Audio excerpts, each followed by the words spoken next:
me is. So my name is Lisa Baroldi, and this is Usama Ismail, and we are representing the Canada-UAE Business Council, or the CUBC. The CUBC was founded by the two foreign ministers of both countries a few years ago to act as a strategic arm or commercial pillar of the bilateral relationship. So we work very hard to advance trade and investment between the two countries. We work very closely with both governments. Our members are private sector entities that are very interested in both countries.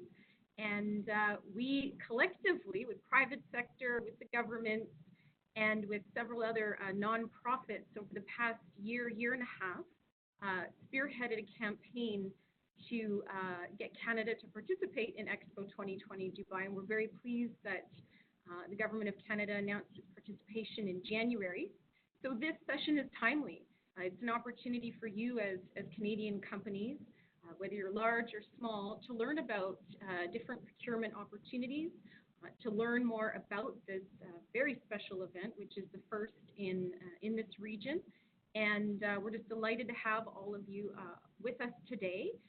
Without further ado, I am going to introduce Kate, so she can tell you a little bit about the Canada Trade Commission Service, and then she will introduce Richard, and we'll get going on the presentation. Thank you very much. Hi, everybody. Good morning to people in Canada. Good afternoon. Bonjour, tout le monde. My name is Kate Starkey. I'm the Senior Trade Commissioner here at the Consulate General of Canada in Dubai. And for those of you who don't know, Trade Commissioner Service is part of Global Affairs Canada, which is the federal government department which represents Canada around the world. And, sorry, okay, louder, sorry about that. So the Trade Commissioner Service has a team here in the UAE. We work out of the Consulate General in Dubai and the Embassy of Canada in Abu Dhabi. And we're here to support Canadian companies who want to pursue business in the UAE. Today's webinar is about Expo and Expo procurement opportunities. But just before we get started, I wanted you to know there's a team here to support you. We can help for market information, advice on doing business in this market. We can also introduce you to possible partners, introduce you to business leads in the market, and help with troubleshooting. So essentially, we are here, Trade Commissioner Service is here to help you reduce your risk, to save you time and money, and to help connect you to opportunities. So it's about opportunities. I want to hand it over now to Richard McGuire, who is the Vice President of Procurement for Expo 2020. And we're really happy. Thank you, Richard, for your time today to tell us all about Expo and how Canadian companies can get involved. Thank you. So thanks one and all. Merci et bonjour à tous. Fortunately for you guys, I won't speak in French for the presentation, so I'll try and do as much as we can. I hope that following this morning's presentation, you'll get a good feel for what actually is Expo, and I guess more importantly as well, how you as Canadian businesses can participate directly or indirectly with Expo. So with that in mind, I'll just switch my screens. Just bear with me a moment, and what we'll do is we'll start to share with you the presentation that we have. Okay, so I'll just go off screen for a second, and hopefully what you should see in front of you is our presentation screen. Just bear with me a moment. Okay, so first and foremost, the Expo is in 2020. It's next year, and it's here in Dubai. Again, specifically in terms of Expo, we're trying to attract 25 million visits across the Expo period. And crucially, what makes us slightly different is that we're looking for participation, i.e. visits, by 70% of international travelers coming through. We are very much trying to establish a family-centric experience as well for those 25 million visitors. But more importantly, what is Expo? What is an Expo? So World Expo is a festival for everyone, where everyone can learn, innovate, create progress, and have fun, more importantly, and share ideas whilst working together. We're trying to establish a truly global event where visitors can have the experience and opportunity to experience food, culture, music of over 202 countries. World Expos play a really unique role in bringing humanity together for peace, understanding, commitment, and also joint endeavour. And each Expo revolves around its own theme, whilst leaving an impact on human progress. It's quite lofty ambitions, but actually, if you look at past Expos, it's done exactly that. So World Expos have always been a global festival for everybody. The very first Expo, which was the Great Exhibition in London, 1851, led to the creation of what's called the Albertopolis. And this is in South Kensington in London. And it's basically an innovation institution.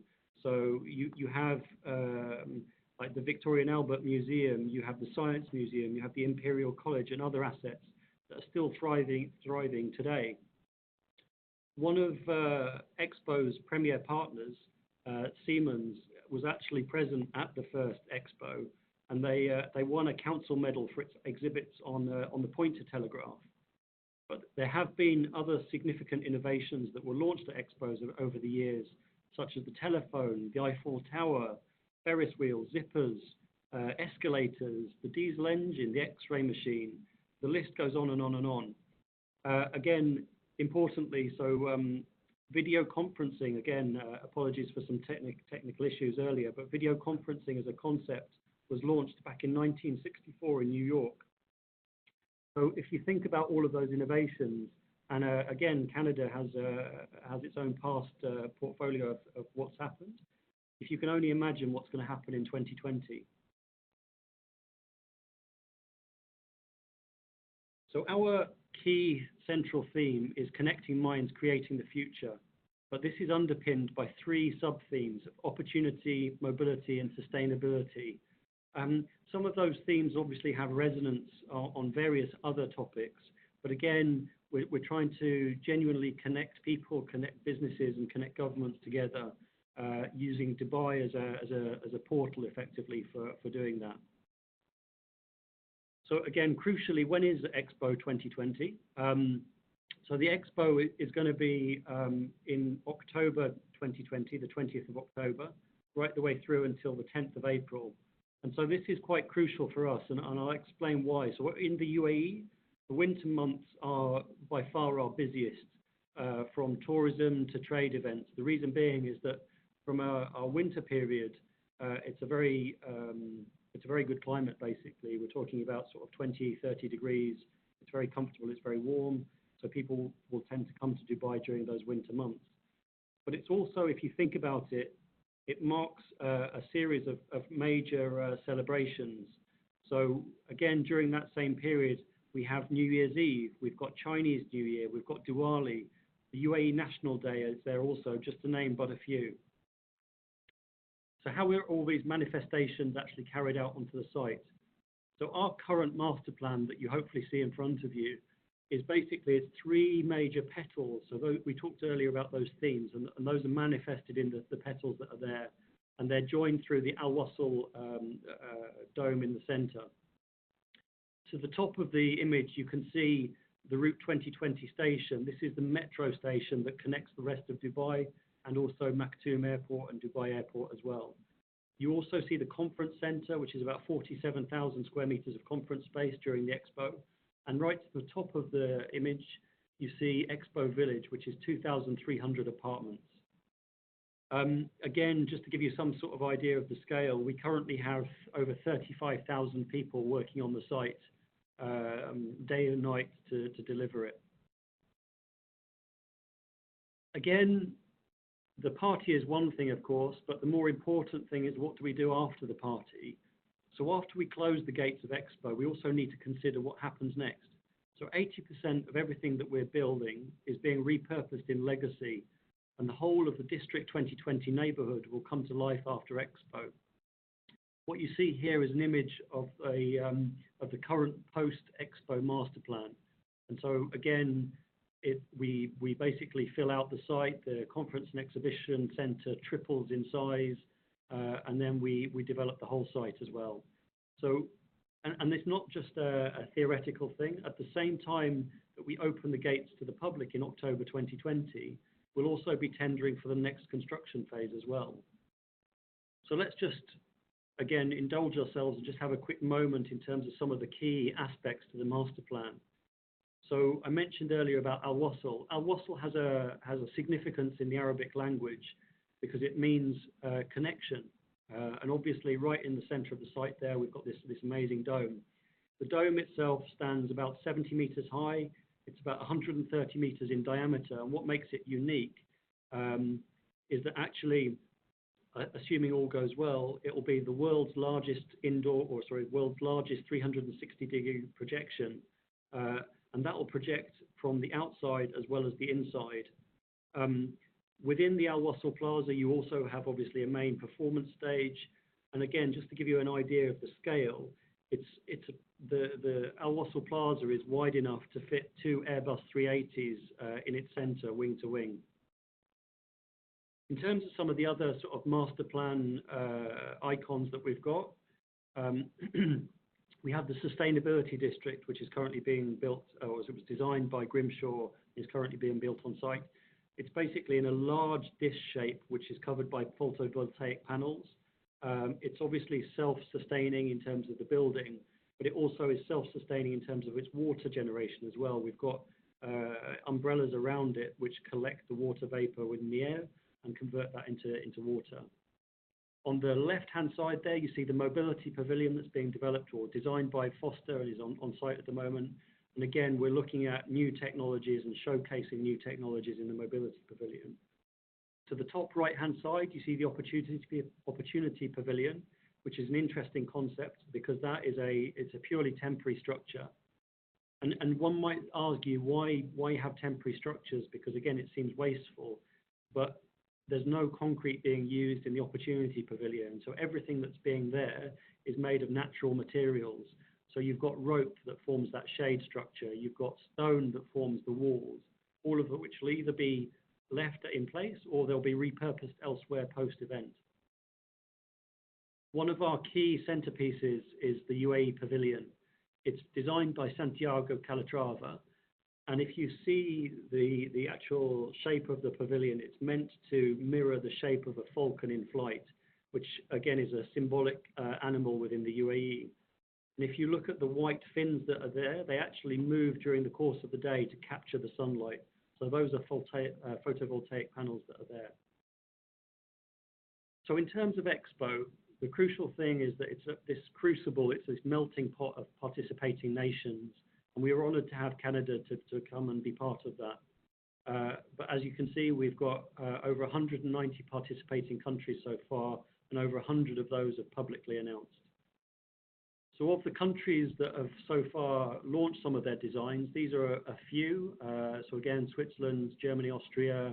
We've also got Australia. We've got the United Kingdom on there. And of course, we're eagerly awaiting Canada's design.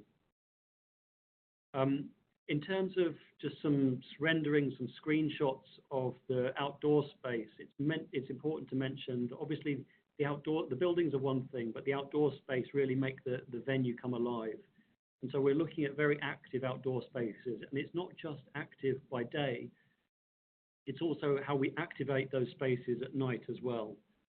And again, the activation is very important when it comes to opening and closing ceremonies, and how we manage all of the stages and all of the entertainment pieces that we have during the life of the Expo. So if you imagine we have 23 performance areas, which are a mixture of stages and performance spaces, which we have to activate for 173 days and nights. So again, in terms of signature performances, in terms of entertainment, of course, we're very much in the market looking for our key signature acts at the moment. But again, there's other things as well to delight the visitor. So we have a daily parade that we're currently working on. And if you imagine some of those programming categories, what do they really look at? So when we start to talk about programming and what goes onto the content of the Expo site, we really need to think about all of the various media of programming. And that varies, of course, from music to sport, to fine art and contemporary art installations, to TED Talks and thought leadership talks, to cinema. And then there's the other stuff as well, the fun stuff, so around gastronomy and what the youth can do. And again, it's an Expo, so there's huge expectations in terms of seeing the newest, the most innovative, the most wow things that are there. And of course, as Dubai Expo, we're duty bound to deliver. Okay, what you're seeing now is a blank screen. Just bear with me a moment, because what I will do is I'll just demonstrate a quick video here of where we currently are from site. Just bear with me one moment.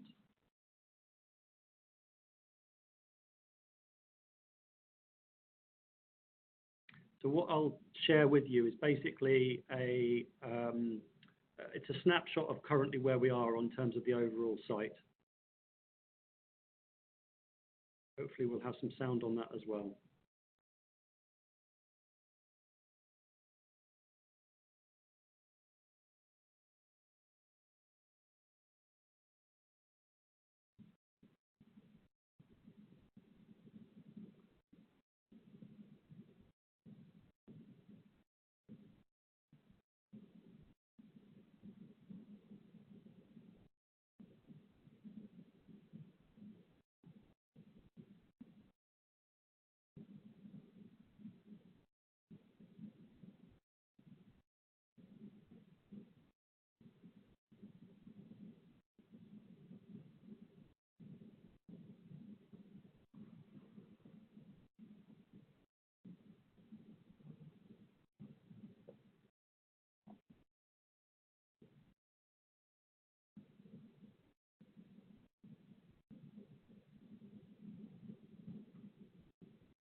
Okay, so that gives you a quick impression of currently where we are on the site. Again, if you'll just bear with me a moment, I'll just swap back to the screen.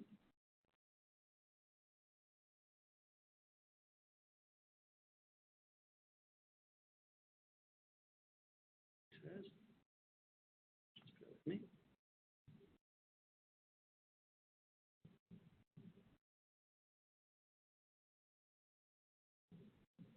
Awesome. So there we go. Again, it just gives you a quick impression of what effectively 35,000 guys out on that site are currently doing day and night. And again, we open our doors in October 2020, but obviously we're working sort of full on at the moment to deliver some of those test events before the actual opening of the event itself. So again, we're very honoured to be able to have a number of supporting partners that work with us to deliver the Expo.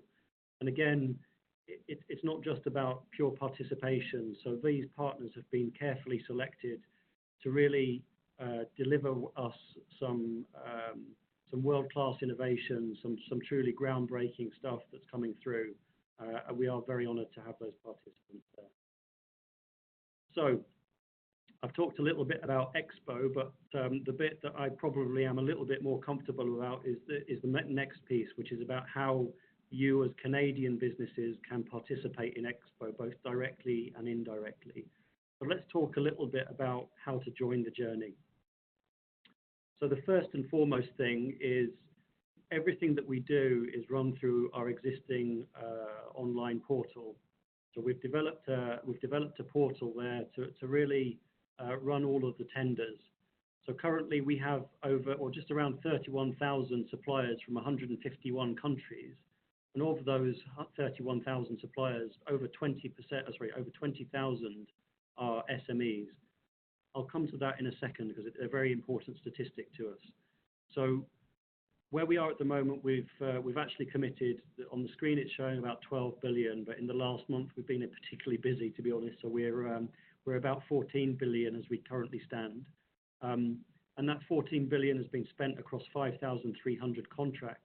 And most importantly, about 55% of all of those contracts have been with SMEs. The next bit is really probably more important, because what we're doing is we've moved that portal to a new version of a portal, and we call it the online marketplace. So we've just launched this new portal, which we're quite excited about. And basically, it's a way of us being able to commit to some of that expenditure and really making good on the promise of connecting minds, creating the future. Because most e-sourcing portal tools are one-way tools whereas this allows you to interact with other vendors on that marketplace as well. So if you imagine it, a traditional e-sourcing portal, you would tender to Expo, but only to Expo. This is very different because when you come and register on this new online marketplace, if you allow us to, what we'll do is when you create your company profile, you'll be able to click a button and then that same company profile will be visible to all of the other businesses on that portal. So if you imagine it, suddenly you have the visibility to 31,000 companies across the whole globe, not just businesses in Canada. But it's more than that as well, because what it does is it allows us to develop a community. So you can see up on the top right-hand side up on the top middle of the screen there, you can see community. And what we do there is actually give companies the opportunity to collaborate with other companies.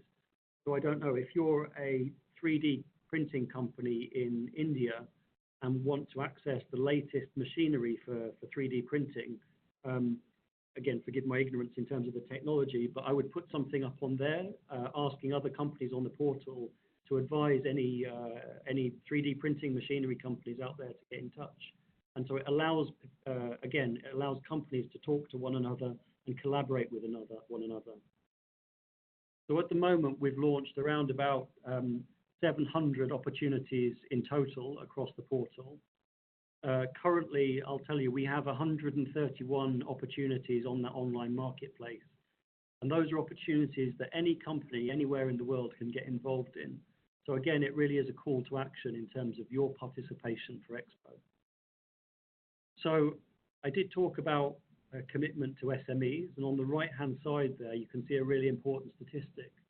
So 20% of the overall Expo budget is going to be allocated to small, medium enterprises, SMEs. And again, we're very serious about making good on that promise. So far, I'm quite glad to be able to report. To be honest, when we set up that target, I was a little bit intimidated by it, because again, if you imagine it, trying to allocate the spend to smaller companies, it was always going to be quite challenging. To date, we're about 23–24% in terms of our overall spend with SMEs. So again, it's a very good measure to be able to say, yes, we are committing to increasing business and to really developing those small businesses through participation. So let's talk a little bit more about what that participation looks like. So we started this journey back in 2016, and as you'd expect, and as you saw from that drone footage, we were very much around the CapEx expenditure, construction, architectural design, infrastructure construction, all those sort of heavy industry type things. We're now moved away from that. We have still some fit out opportunities to do, and let's not kid ourselves in terms of the scale. I've got 4 million square meters of GFA being built out on the site at the moment, and I have maybe about 60,000 square meters of office space to fit out. I've got 2,300 apartments to fit out, so there is a lot of fit out. But more importantly, we're now into an operational phase. So we've just awarded some of the facilities management, cleaning, waste management, but we're starting to move now, as I mentioned earlier, in terms of the exciting areas of content and programming and entertainment and everything that is going to really wow the visitors. So we're also looking at event overlay. These are the temporary structures that we're starting to do as we lead up to Expo 2020.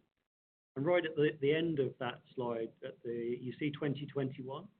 So there's a demobilization period post April 2021 where we start to think about construction again, and we start to think about how we deal with transitioning some of these assets that we've built. So what are these direct opportunities? So if you start to break down the number, and this is a slide I always like to put up because I think it really paints a picture in terms of what Expo is. So I mentioned earlier about the 25 million visitors. What I didn't say was about how many hours we're actually open to the public, and it's quite unusual. So we're open from 10 o'clock in the morning right the way through until 1 o'clock or 2 o'clock the next morning. If you think about it, from an opening venue, that's a huge number of hours that we have to keep our visitors entertained. And in terms of those visitors, we have over 170,000 visitors on a typical weekend. And we think during the weekdays, we'll get about 131,000. But let's think again about some of those real signature events like New Year's Eve. The site can take up to 300,000 people. And all those 300 people, 300,000 people, they generate an awful lot of waste. They require a lot of services that we have to put out. So if you think about the site itself, that master plan, there's over 400 buildings across that site. You think of all the facilities management and all of the things that those buildings are going to require. But more importantly, we've got 200 plus food outlets across the site, and we've got to engage with all of those concessionaires.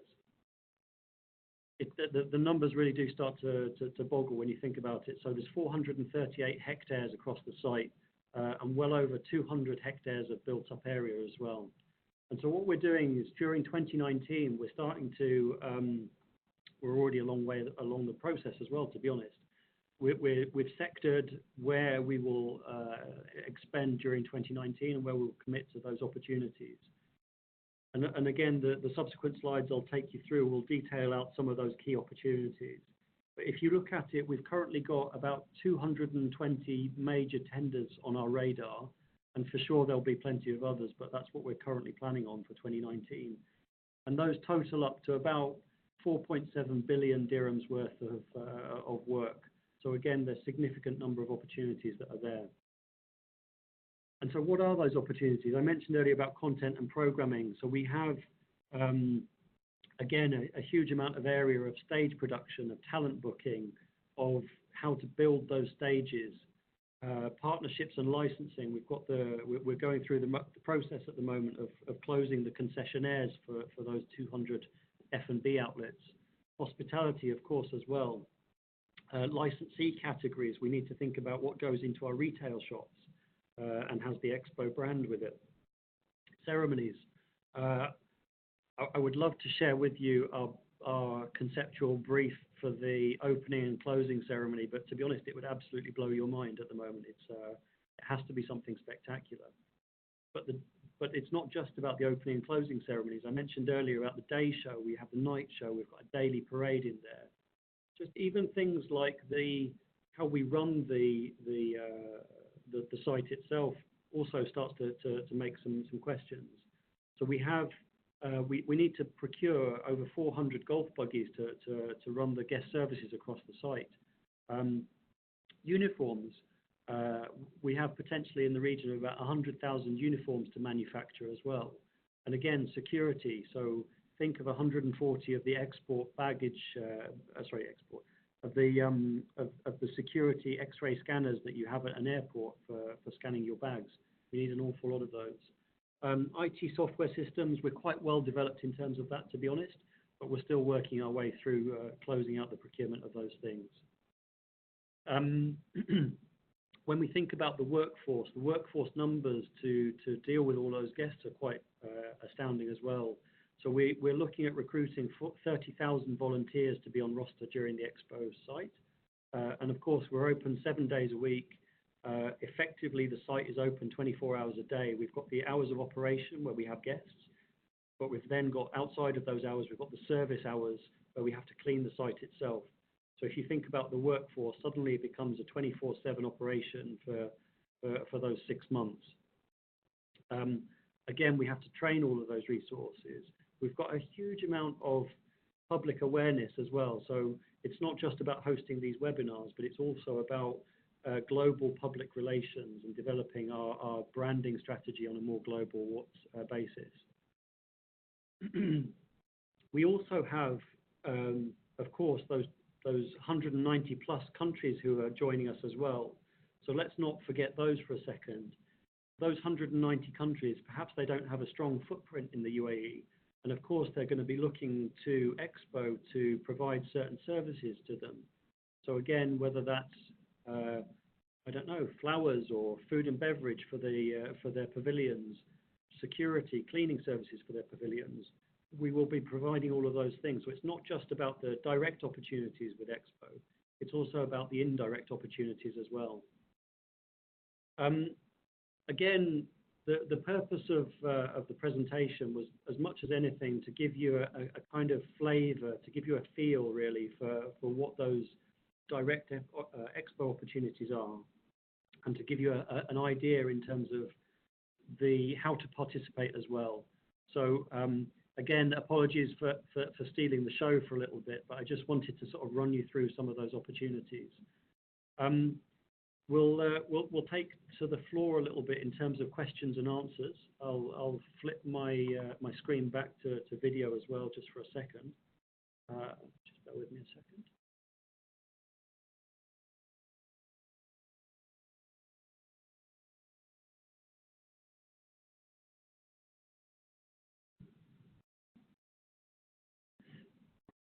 So we'll just take those those questions if that's okay.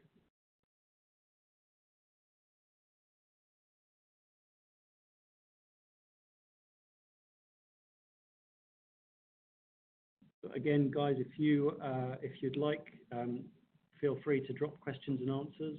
If not, then that's also absolutely fine. We can answer and respond to the questions through the participants and through Canada's participation as well.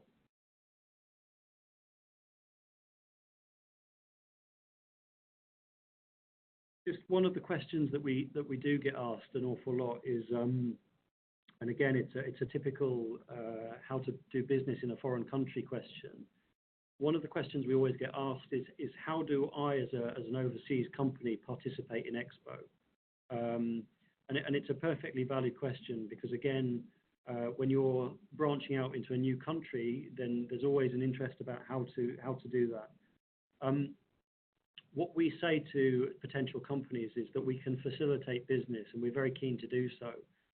So if you're a material supplier, then we can, of course, accept materials from all over the world. Obviously, we look at ethical procurement and where that source is coming from, but we can source materials from all over the world.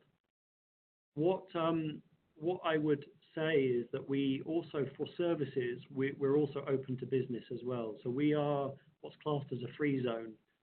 So what we don't need is we don't necessarily need you to have a footprint within the UAE or an existing business relationship within the UAE to come and do business on Expo. We can set you up as a free zone company, or we can assist in that process. We are affiliated to Dubai South, so we can provide some assistance. Again, we can help with that. There is an area of works where we do need you to have a local representation, and those are generally where there is authority approvals or civil defence approvals that are required. And those normally relate, as you would expect, to large-scale construction. Because again, if you're building any buildings, and that's true of anywhere in the world virtually, you have to get local municipality approvals and those kind of things, which does require you to have a license. So again, you have to have those licenses in place. But again, we can assist that. There's different ways in which you can do that. You can either set up a company over here in the UAE, you can partner with a company who's already over in the UAE, or again, as I mentioned, you can actually establish yourself as a free zone. There's a few questions coming in. One question was around, can you have a copy of the presentation? Of course. Again, we've been recording this session as much for sharing as it is for posterity as well. So we'll be sharing this presentation as following the webinar. Again, if there are any other questions after the webinar, please feel free. More than happy for my own details to be shared. Again, feel free to get in touch as well.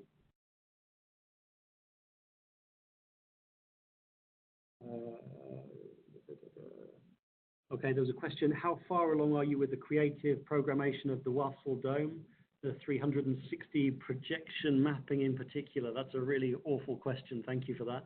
To answer it, yeah, we conceptually, we are quite well developed. Obviously, to have a 360-degree projection system of that scale requires a huge amount of technical development. So we are already, from a technical perspective, we're already developed that. From a content perspective, we're working on that right now. I won't go into the details of exactly how it all maps, but you have to basically have one seamless image. And again, when you start to think about a projection screen that's 160 meters in diameter, it presents all kinds of logistical challenges. So to answer the question, yes, we are technically, we're well developed.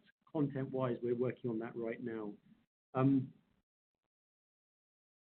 Again, there's a question here about how can the various government, Canadian government entities help Canadian companies that are interested. I'll maybe pass that across to one of the guys here, if that's okay. Hi.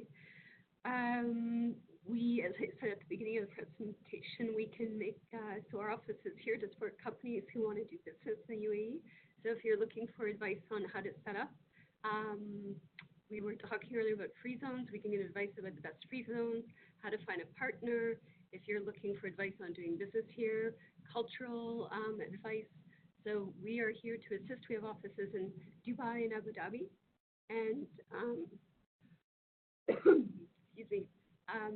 Do you want to jump in, Lisa? Sure. So, sorry. The CUBC is also developing a guide to doing business in the UAE that complements what the Canada-UAE Commissioner Service offers. So that's one way that we can support. Also, just if you have any questions, as you're trying to use the marketplace, we're hoping to get really well versed in that. So we can be another layer of support for those types of questions. Okay. The next question was about will this presentation be available on our website? I'll look into putting it on the TCS, the Trade Commissioner Service website, and we'll be circulating it widely as well. Yeah, definitely it'll be on our website, and we'll also share it via social media. I think there's a couple of extra questions for me in there. So one was, how do we get some assistance on best practice on using the marketplace? So again, when we've launched the marketplace, we also recognize that there's a lot of support that's going to be required. So we've got a 24/7 help desk that's set up to actually specifically deal with any queries or questions in relation to the portal and how to use it. So we've got a whole team here. All you need to do is get in touch, and then we'll literally walk you through it. We also have online training sessions. Again, we help people navigate through those opportunities as well, just to explain how to get the very best out of that portal, that marketplace. There was a question for a free zone company. What are the costs associated with exhibiting at Expo? I'll answer that in a couple of different ways. So obviously the Expo is around content and exhibition. One of the things that we often get asked is it a trade fair? It's not really a trade fair as such. So we're not, we're not setting up sort of like a trade exhibition here. However, if there are truly innovative products or innovative companies out there, we are providing showcases for those companies to be able to exhibit their ideas. So it's not necessarily about selling your goods and services on the Expo site. It's more about showcasing some of those innovations. In terms of setting up a free zone and the costs associated with that, for those companies who are actually exhibiting on the Expo site, we provide some assistance with that as well. Yeah. Why are the ladies coughing and looking at the weather? Yeah, there's a virus.